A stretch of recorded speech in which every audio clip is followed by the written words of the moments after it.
There was something different about this girl. Divinity in motion. She stopped the room.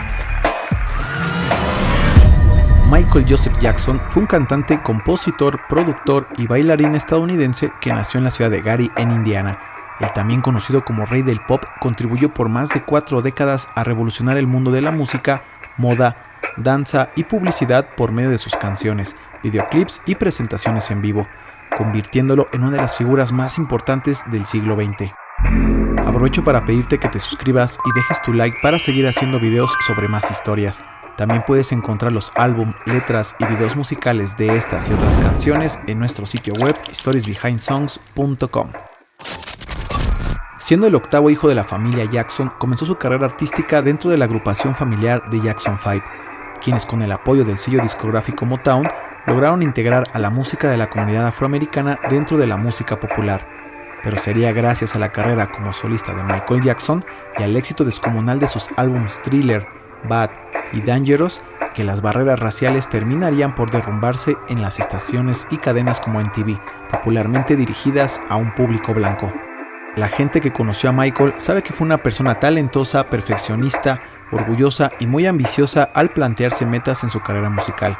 Nunca se conformó con el éxito que ya tenía y siempre buscó innovar en su música, videoclips y en el desarrollo de pasos de baile tan alucinantes que lograría marcar fuertemente su influencia en bandas y cantantes de posteriores generaciones. Pero detrás de los escenarios fue una persona introvertida, sensible y con una inocencia que lo convirtió en el blanco de difamaciones, siendo cuestionado por sus gustos excéntricos, infancia polémica, cambios constantes en su apariencia y sobre todo las demandas de abuso sexual que sufrió cuando estuvo en la cima de su fama, y que a pesar de ser investigadas exhaustivamente por el FBI a lo largo de 10 años y no encontrar evidencia incriminatoria, sí opacaron su enorme labor filantrópica, altruista y de trabajo humanitario, que en ese momento llegó a generar conciencia en el público sobre los diferentes problemas globales y humanitarios de la época. Estas son historias detrás de las canciones de Michael Jackson.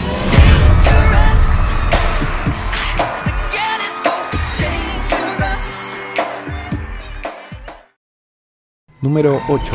We Are the World.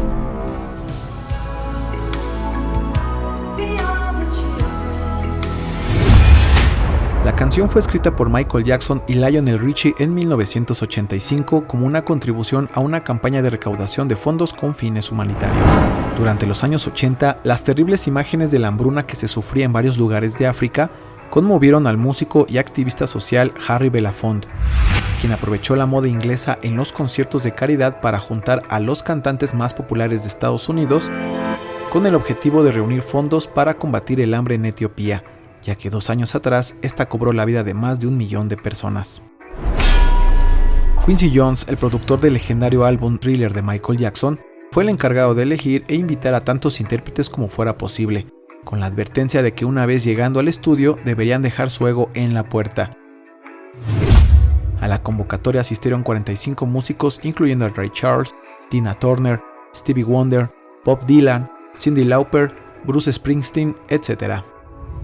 Tanta era la euforia de reunir en una sola noche a los principales talentos musicales de la época que la actriz Jane Fonda documentó el proceso de grabación, contribuyendo años después con la difusión y promoción del mensaje detrás del histórico evento musical. Otros artistas como Prince fueron convocados pero rechazaron la invitación, al igual que el actor Eddie Murphy, quien al principio se negó ya que se encontraba grabando un sencillo. Sin embargo, más tarde, Murphy comentó que después de enterarse de la importancia del evento, se sintió como un tonto. La letra de la canción fue escrita en la casa de la familia Jackson en Encino, California, y durante una semana, Lionel Richie y Michael Jackson estuvieron trabajando las letras y melodías buscando que fuera un himno memorable y fácil de cantar. Se dice que Michael estaba tan emocionado con la canción que después de las primeras 2 melodías de Richie, no pudo esperar al día siguiente y sin que se enterara, Michael agregó ese mismo día la batería, piano, cuerdas y la letra del coro, terminando la maqueta esa misma noche. La razón es que a él le encantaba trabajar rápido. El resto de las reuniones servirían para completar la canción, pero atravesarían por un bloqueo creativo que no les permitió aportar nada más, y solo cuando quedaban 2 horas antes de la primera sesión de grabación, lograron terminar la letra. La canción se grabó el 28 de enero de 1985 y alrededor de las 10:30 de la noche, algunos intérpretes retrasaban la grabación. Stevie Wonder quería cambiar una línea de la letra original por una en idioma suajili. El estilo de canto de Bob Dylan no se acoplaba con el resto. Durante las tomas de Cyndi Lauper se filtró un ruido desconocido hasta que se descubrió que se trataba de su joyería.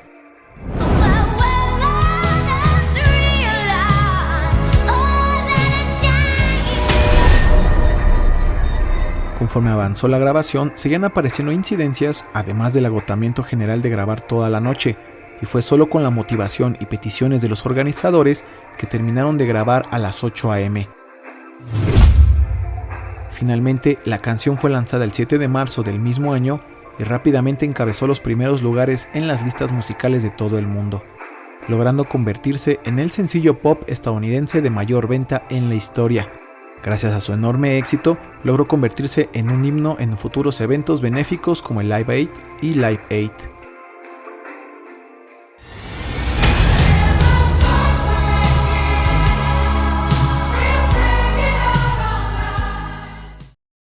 Número 7. Man in the Mirror.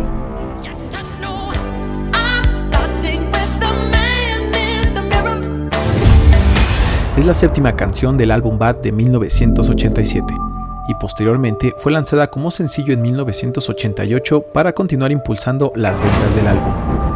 Originalmente fue escrita por la cantante y compositora de apoyo de Michael Jackson, Siedah Garrett, quien junto con el letrista Glenn Ballard tenían 2 años componiendo la canción hasta que el productor Quincy Jones les pidiera mostrarle nuevos temas para incluirlos en el próximo álbum de Michael Jackson. Siedah Garrett recuerda a Quincy Jones decir que era una de las mejores canciones que había escuchado, pero fue Michael quien quedó tan sorprendido por el hermoso mensaje de la canción que posteriormente le agregó una octava central más alta, y al cambiar la parte de la letra agregó coros estilo gospel para inyectarle más fuerza y energía, finalizando con un cambio de tono a la bemol mayor para llevar la parte final del tema al nivel más alto de sentimiento. La canción Man in the Mirror es un llamado a la reflexión y al cambio personal como medio para mejorar el mundo. A través de su letra, Jackson expresa la importancia de reconocer y actuar sobre los problemas sociales, pero comenzando desde uno mismo. La frase I'm starting with the man in the mirror enfatiza la idea de que el cambio comienza internamente. Además, la canción sugiere que ignorar los problemas de los demás es una forma de egoísmo y que la empatía y la acción son necesarias para la transformación social. La canción se ha convertido en un himno inspirador que invita a la gente a mejorar y a contribuir positivamente a la sociedad. La influencia de Jackson en la cultura pop y su compromiso con diversas causas humanitarias le dieron aún más peso a la letra de esta canción.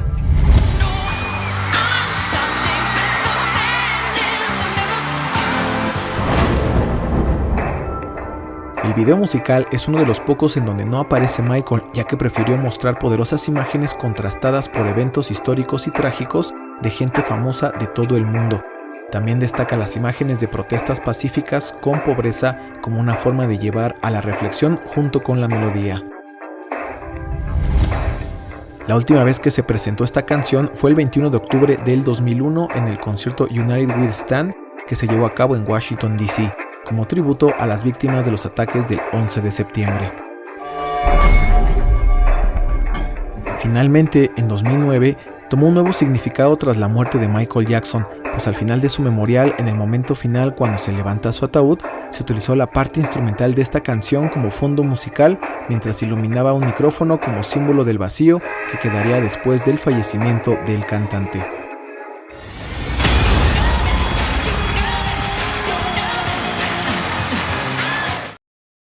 Número 6. I Just Can't Stop Loving You.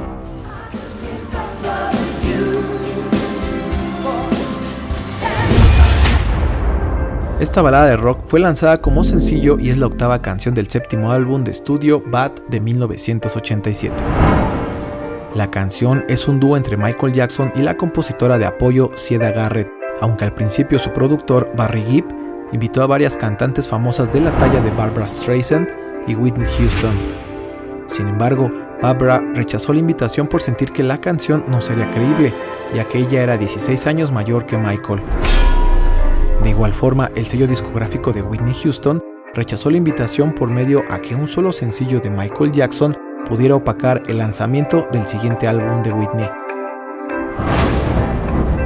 Siedah Garrett se dedicaba a escribir y recibir demos para colaborar en canciones de diferentes artistas. Ella ansiaba trabajar con Michael y recibió una oferta para participar en los coros de la canción Man in the Mirror. Pero fue tomada por sorpresa cuando se le informó al día siguiente de la grabación que además de los coros cantaría dueto con el mismo Michael Jackson en esta canción.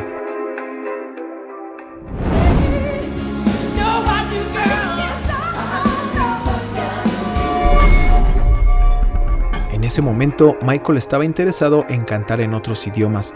Incluso buscaba hacer un disco con canciones en español, por lo que con ayuda de Quincy Jones logró una colaboración con el cantautor panameño Rubén Blades, reconocido mundialmente por el tema de Pedro Navaja. Él fue el encargado de la traducción y pronunciación del tema, que en español se llamaría Todo mi amor eres tú. Rubén Blades comenta que trabajó con Michael en esta canción por 3 días y resultó en un muy buen alumno. Tranquilo, sumamente profesional, al margen de sus excentricidades y problemas personales. La canción quedó tan bien en español que al tocarla para la compañía, no creían que era Michael cantando. Como la brisa, tu voz me acaricia y pregunto por ti. En la versión original del álbum Bad, la canción inicia con una parte narrativa con sintetizadores de fondo y Michael susurrando una frase romántica, misma que de acuerdo con él fue grabada mientras se encontraba acostado en una cama. Esta introducción causó polémica en la crítica, sin embargo fue incluida en el sencillo de 7 pulgadas, en futuros lanzamientos del álbum Bad y en la mayoría de álbumes recopilatorios, además de una versión alternativa lanzada en las tiendas de Walmart durante 2012.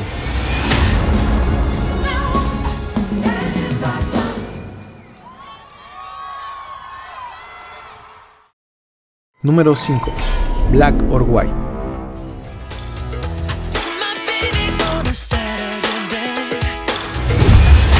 Es la octava canción del álbum Dangerous de 1991.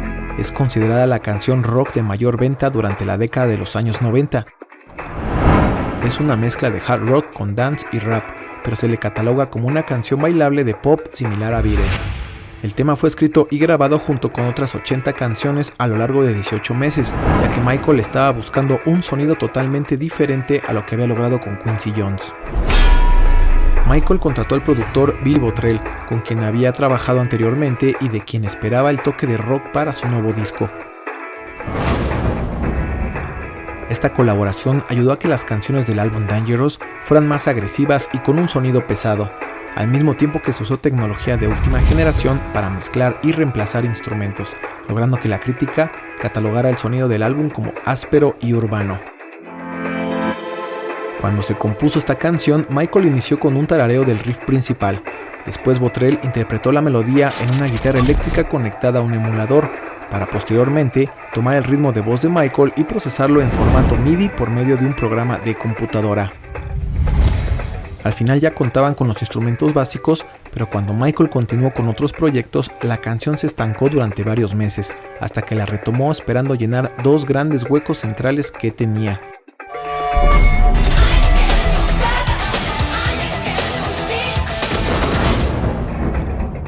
En esos momentos el hard rock estaba ganando mucha popularidad en Estados Unidos y Michael quería incluir un solo de heavy metal. Por su parte, Bottrell quería rellenar el segundo hueco con una sección de rap y buscó un candidato entre varios raperos importantes, pero al final fue a él mismo quien Michael eligió para que escribiera y cantara ese fragmento. El video musical fue dirigido por John Landis, quien anteriormente fue el encargado del icónico videoclip de Thriller, y comienza con la escena de un niño interpretado por Macaulay Culkin, el cual está escuchando una canción de hard rock a todo volumen. Su padre sube a su habitación para regañarlo y apagar la música. Poco después, el niño baja de su cuarto con una guitarra eléctrica y toca tan fuerte que logra lanzar a su padre con todo y sillón al espacio. Finalmente aterriza en África, dando inicio a la canción y coreografía de Michael Jackson con bailarines de diferentes culturas y cambiando de escenario entre diferentes países. Al final del video se aprecia una toma de medio cuerpo a una persona que mientras baila se transforma en otras, destacando los rasgos de diferentes etnias y nacionalidades, pero coordinados por la misma coreografía. Este efecto visual, conocido como morphing, era muy caro y avanzado para la época, por lo que se contrató a una empresa cinematográfica que solo lo había usado en películas de alto presupuesto como Terminator 2. La versión extendida del video generó mucha controversia, ya que al finalizar la canción se puede ver una pantera negra salir del estudio de grabación y transformarse en Michael Jackson, quien está solo en una calle urbana y comienza a hacer un solo de baile de casi 4 minutos, en el cual empieza a romper botellas, ventanas y los cristales de un auto para posteriormente subirse en él y mostrar pasos más sugerentes en donde agarra su entrepierna y simula subir el cierre de su pantalón. Jackson recibió duras críticas de diferentes medios, donde aseguraban que promovía los actos vandálicos como forma de diversión, a lo que Jackson salió a disculparse públicamente explicando que se trataba solamente de la interpretación de los instintos salvajes de una pantera. Sin embargo, años más tarde, Michael ordenó la alteración de las escenas con tecnología CGI. Pidió agregar grafitis con mensajes racistas y antisemitas en los vidrios y paredes del escenario como una forma de justificar las escenas de destrucción. Durante el 10º aniversario de la cadena MTV en 1991 hubo una aparición del guitarrista Slash en la presentación de Black or White, en donde al final del tema Slash arroja su guitarra contra el automóvil grafiteado del escenario mientras este explota con fuegos artificiales.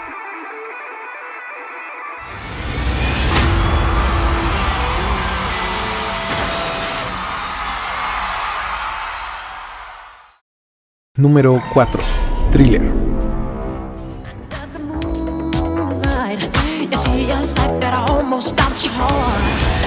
La canción forma parte de su sexto álbum de estudio del mismo nombre lanzado en 1982. Fue escrita con ayuda del compositor de apoyo Rod Temperton y producida por Quincy Jones. El tema, originalmente pensado por Temperton como Starlight, hacía alusión a temas futuristas de tipo Star Wars. A Michael no le gustó el concepto y le pidió que cambiara toda la letra, además de considerarla como la canción principal del álbum que llevaría el mismo nombre, por lo que Temperton, molesto, tuvo que pensar en más de 200 títulos diferentes y buscando rehacer la letra, se inspiró en la afición que tenía Michael por las películas de terror. El título que finalmente eligió fue Midnight Man, pero a la mañana siguiente que entregaría el demo, se cruzó con una palabra que ya no pudo borrar de su mente: Thriller.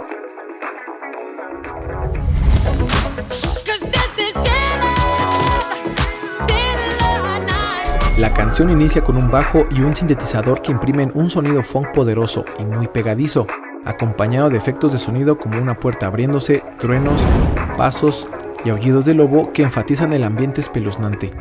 Poco antes de terminar la canción, se escucha la voz profunda y misteriosa de Vincent Price, quien fusiona una narración oscura con el tema musical y cierra con su icónica risa escalofriante.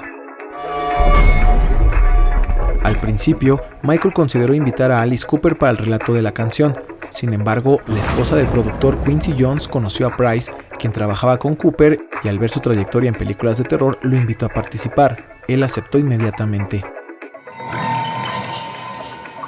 Rod Temperton escribió el texto para Vincent Price mientras estaba en el taxi rumbo a los estudios para la grabación, y una vez que iniciaron, Price terminó su parte en solo 2 tomas. Se dice que le dieron 2 opciones para el pago de sus servicios. La primera sería una remuneración económica de $20,000 en ese mismo momento, y la segunda, un porcentaje total de las ventas del álbum cada año. Price eligió la primera, sin embargo, al ver el enorme éxito del álbum y las cifras abismales en ventas durante los meses posteriores, se arrepintió de no haber pedido más dinero por esa colaboración. Michael, al ver que el álbum estaba cayendo en los primeros lugares de las listas, planeó lanzar la canción Thriller como sencillo y videoclip, el cual sería dirigido por John Landis, uno de sus directores de cine de terror favoritos. Al principio, se enfrentó a las críticas de los directivos de Epic Records, quienes no creían que una canción sobre monstruos fuera a tener éxito, pero al final autorizaron el proyecto. Michael tenía miedo de que la imagen de los zombies bailando se volviera graciosa, por lo que su principal preocupación fue preparar pasos de baile que no le permitían a la gente reírse de ellos. Se reunió con el bailarín y coreógrafo Michael Peters, con quien trabajó en la coreografía de Beat It para solucionar este problema.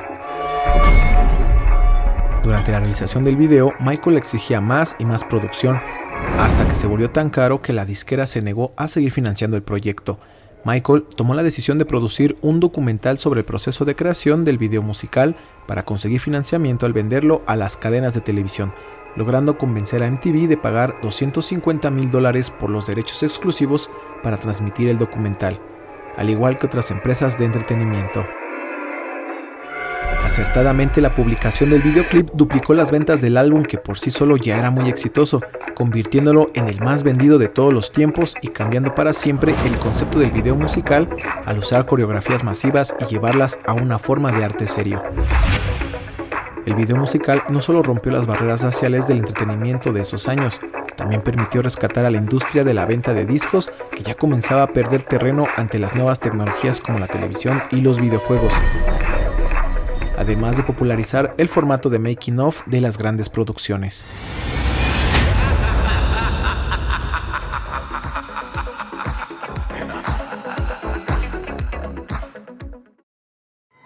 Número 3. Beat It.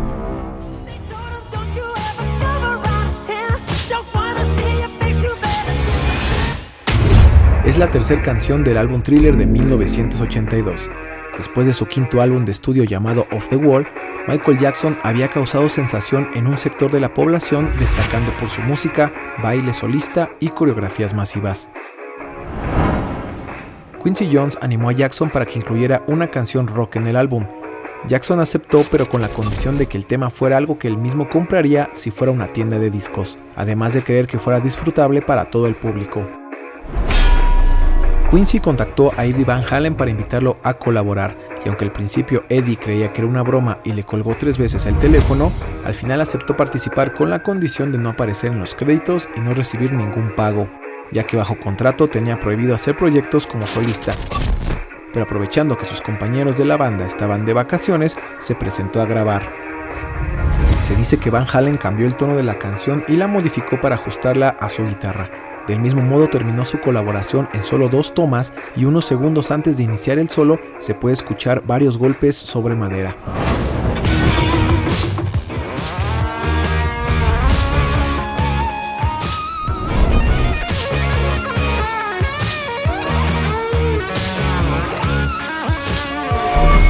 Unos afirman que fue un técnico tocando la puerta de la sala para saber si estaba ocupada. Otros dicen que fue Van Halen golpeando su propia guitarra antes de iniciar el solo, y otros más aseguran que fue Michael golpeando la caja de la batería, ya que en los créditos de la canción su nombre aparece como golpeador de caja de batería. Al final, todos estuvieron de acuerdo en dejar el sonido dentro de la canción, y Van Halen solo pudo ser recompensado con 2 sigs de cerveza después de haber grabado uno de los solos de guitarra más legendarios de los años 80. El video musical fue dirigido por el director cinematográfico Bob Giraldi, y la coreografía se realizó con ayuda del bailarín Michael Peters. Los pasos de baile en Billie Jean habían revelado por primera vez el talento de Michael Jackson para bailar, pero fue Beat It quien lo estableció como un ícono del pop a nivel internacional. El video comienza con los miembros de las 2 bandas corriendo la voz para reunirse y pelear entre ellos. Jackson, vestido con una chamarra de color rojo, interrumpe la pelea entre los jefes rivales y, a manera de advertencia, busca evitar que inicie la violencia a toda costa, especialmente cuando parece que es el honor lo que está en juego, logrando así que al final todos los pandilleros formen parte de la icónica coreografía. El hermano de Michael, Jermaine Jackson, afirma que la idea conceptual de Beat It fue inspirada en las pandillas de Indiana, de las cuales la familia Jackson llegó a presenciar 3 peleas entre grupos rivales. También se dice que en la línea Don't Be a Macho Man, Michael expresa su rechazo hacia la justificación que muchos tienen para cometer abusos por querer demostrar fortaleza, posiblemente inspirado en los abusos que sufrió Michael durante su infancia a manos de su propio padre, Joseph Walter Jackson. La grabación del video musical fue realizada en el barrio de Skid Row de Los Ángeles, en donde era muy popular la rivalidad entre 2 pandillas callejeras, los Crips y los Bloods. Jackson reclutó a varios miembros de estos grupos para darles empleo como bailarines con el objetivo de fomentar la paz entre ellos. Como dato curioso, en el minuto 4:30 del video musical, el líder de la banda con indumentaria blanca no realiza el paso de baile con la misma fuerza que Michael, por lo que este termina alcanzándolo y logra pisarlo por 1 segundo.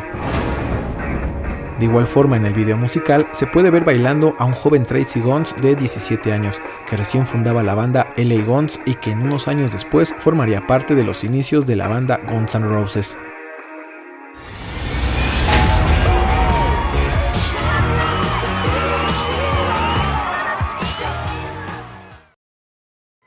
Número 2.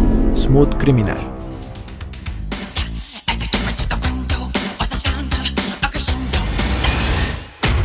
Es la 10ª canción del 7º álbum de estudio llamado Bad de 1987. La canción fue reescrita a partir de un demo llamado Al Capone, el cual no fue lanzado sino hasta la reedición de los 25 años del álbum Bad, junto con otras canciones y material extra en un segundo disco. Tanto la canción como el video musical están inspirados en el género cinematográfico film noir de los años 50. El también conocido como género de cine negro se caracteriza por historias sobre gángsters y crímenes urbanos. La letra habla sobre una mujer llamada Annie, quien ha sido atacada en su apartamento por un asaltante sigiloso. Trata de escapar, pero es alcanzada y malherida. En el resto de la canción solo se puede escuchar que preguntan si se encuentra bien. De acuerdo con el cineasta Spike Lee, director del documental Bad 25 del 2012, el estribillo "Annie, are you okay?", que se repite a lo largo de la canción, está inspirado en el maniquí de reanimación cardiopulmonar conocido como Rhizosha Ain. Michael practicó durante un tiempo reanimación por RCP y el protocolo establece que antes de las intervenciones se debe preguntar al paciente si está bien como una forma de indagar si se encuentra consciente para detener la reanimación. A Michael le pareció un estribillo que melódicamente se integraba muy bien con su composición y la crítica en general llegó a considerar que la canción realmente capturaba la sensación de libertad creativa de Michael después de Thriller.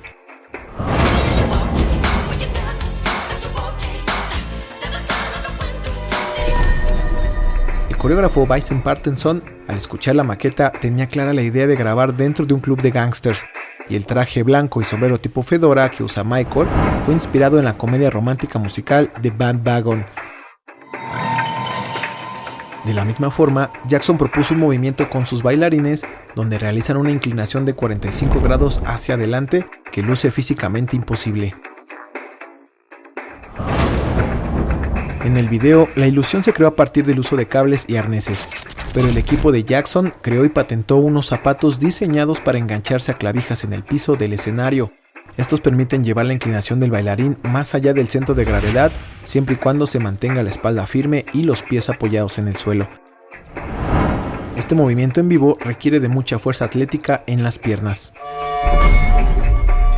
Originalmente, a Quincy Jones no le gustaba la canción, pero Michael le tenía un cariño tan particular que después de la creación del cortometraje llevó a su música a nuevos horizontes, iniciando con la publicación de una película experimental llamada Moonwalker de 1998.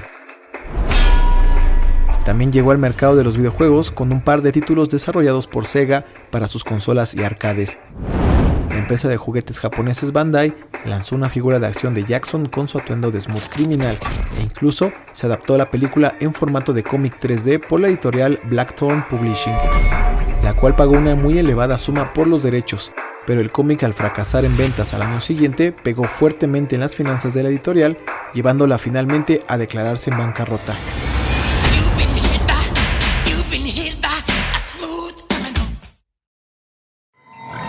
Número 1. Billie Jean.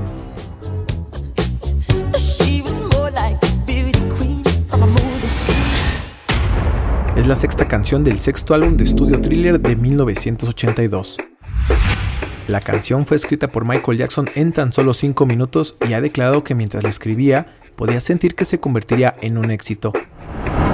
El productor Quincy Jones no estaba de acuerdo con la duración de 29 segundos del intro, pero al querer retirarlo, Jackson le pidió que lo dejara ya que a él le hacía querer bailar. La letra de la canción describe a una mujer que afirma tener un hijo del narrador, el cual lo niega todo el tiempo y solo recuerda las advertencias de la gente y de su propia madre sobre tener cuidado y no jugar con el corazón de las chicas jóvenes. Jackson ha declarado que la letra está inspirada en las fanáticas conocidas en esa época como groupies que seguían a sus hermanos mientras estuvieron en la banda de Jackson 5. Michael aún era un niño y no entendía por qué esas fanáticas aseguraban tener hijos emparentados con alguno de sus hermanos.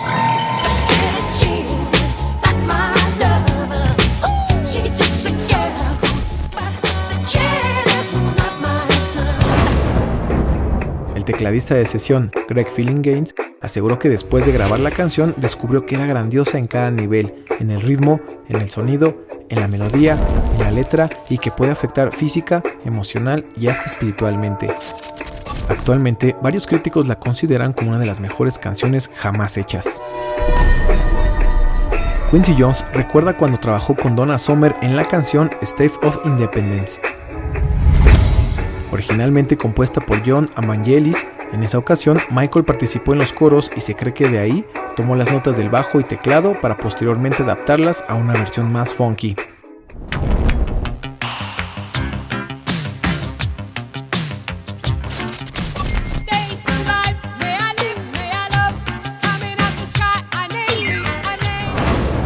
El 15 de mayo de 1983, el sello discográfico Motown Records transmitió un especial de televisión por su 25 aniversario, invitando a los principales artistas que formaban parte de su sello, y después de que los Jackson 5 terminaron su presentación, se acordó que Michael tendría un espacio para promocionar su álbum más reciente llamado Thriller. Jackson vestía pantalones negros, zapatos tipo mocasín de cuero, una chaqueta negra con lentejuelas y un guante blanco con diamantes de imitación. Comienza a sonar Billie Jean y Jackson se coloca su sombrero tipo fedora, sorprendiendo a la audiencia con sus distintivos pasos de baile y poses llenos de fuerza y estilo.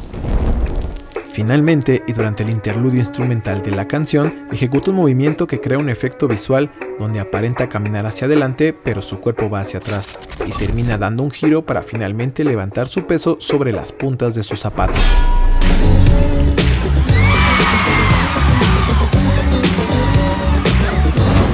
La interpretación en vivo de esta canción reveló el talento de Michael Jackson como ícono del pop. Junto con su histórico deslizamiento hacia atrás, el movimiento ya era usado por los jóvenes de la comunidad negra bajo el nombre de backslide, pero después de la interpretación de Michael, fue bautizado por los medios de comunicación como el moonwalk, marcándolo como un momento que trascendió de una manera que ninguna actuación musical en vivo había logrado jamás. El video musical fue dirigido por el cineasta y director Steve Barron, quien también sería reconocido por otros videos icónicos de bandas como Toto, Aja, ZZ Top, Def Leppard, entre otros. El video muestra a un paparazzi siguiendo a Michael, quien va caminando por la acera y va iluminando las baldosas que toca con sus pasos de baile.